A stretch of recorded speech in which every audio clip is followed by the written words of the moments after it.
ఆ 2 బండ్లు 2 రోజులు నడిపా. తక్కువ వారం రోజుల నుంచి ఇదే పరిస్థితి నాకు. ఇంకొక 2 బండ్లేమో ఇళ్లల్లో వాళ్ళు ఇచ్చారనమాట. ఓకే. సో మరి మీ మెనూలో ఏమైనా తగ్గించడం జరిగిందా? ఈ మటన్ ఇవన్నీ అంటే ఎక్కువ శాతం గ్యాస్ అన్నది ఆదా చేస్తుంది. మటన్ ఉడకడానికి కానీ దేనికైనా టైం బాగా పడుతూ ఉంటుంది. సో మీ మెనూలోని ఏమైనా తగ్గించేసారా గ్యాస్? అన్నీ తగ్గించాను. అన్నీ అన్నీ. తగ్గించేసారు. రోజు 2 బండ్లు పడతాయి. ఇప్పుడు ఒకటే బండ సగం ఐటమ్స్. సగం ఐటమ్స్ సగం ఐటమ్స్. కలర్ రైస్లు చేయట్లేదు. ప్లస్ మన కలర్ రైస్లు అయితే ఎప్పటి నుంచో కొద్దిగా మానేసాను అనమాట. ఇప్పుడు ఉన్నది ఇరుకుంది బాగా. ఇప్పుడు mutton, chicken curry, chicken fry, chicken liver, బోటి ఇంతే పెట్టాను. 12 రకాలు ఉండేవి, ఇప్పుడు 5 రకాలే ఉన్నాయి. అంత తగ్గించేసారు 5 రకాలకి. మరి దీనివల్ల వ్యాపారం దెబ్బతింటుంది కదా, అంటే మీ రైసెస్కి వాటికి అలవాటు పడిన వాళ్ళు ఉంటారు కాబట్టి ఏమైనా వ్యాపారం దెబ్బతిందా? అంటే పబ్లిక్ అయితే చాలామంది ఉన్నారు, కానీ నేను అందివ్వలేకపోతున్నా. అంటే నా దగ్గర ఉన్నంత వరకు అయితే నేను చేయగలుగుతాను. లేనిది ఇక నేను ఎక్కడి నుంచి తేగలను.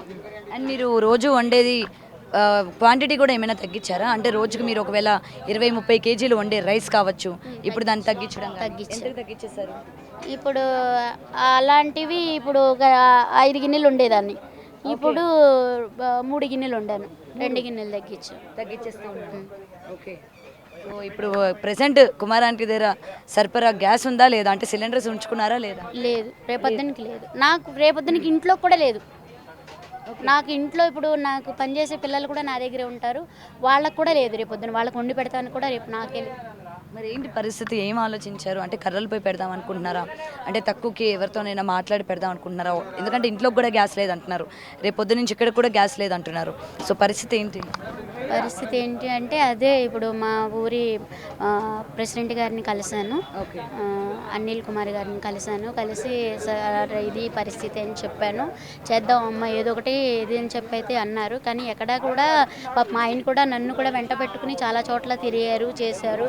కానీ ఉన్న చోటన వాటర్ లేదు, అన్నీ ఇది లేదు, అట్లా అన్నీ ఇదవుతుంది. ప్లస్ మళ్ళీ బాగా ఎడారిగా ఉంది లోపల, సేఫ్టీ కాదు అక్కడ. అదొకటి. పాపం ఆయన నన్ను వెంట పెట్టుకుని ఈరోజు అయితే పాపం చాలా తీసుకెళ్లారు, చూశారు. ఎక్కడ చూసినా రెంట్లు కూడా కొంచెం ఎక్కువ అడుగుతున్నారు. ప్లస్ కూడా సరైన టైం కాబట్టి రెంట్లు ఎక్కువ అడుగుతున్నారు. సో అంత రెంట్లు పెట్టి అయితే కట్టే స్తోమత నా దగ్గర లేదు, అది ఆయనకి తెలుసు. సో ఇదైతే చెప్పాను. హైడ్రా అయితే కొంచెం కంచి కట్టింది పైన, మాకు ఉంది జాగా పైన. హైడ్రా నన్న కొద్దిగా హెల్ప్ అడిగి అక్కడ వరకు కంచి వేశారనమాట. అది కొంచెం ఏమన్నా హెల్ప్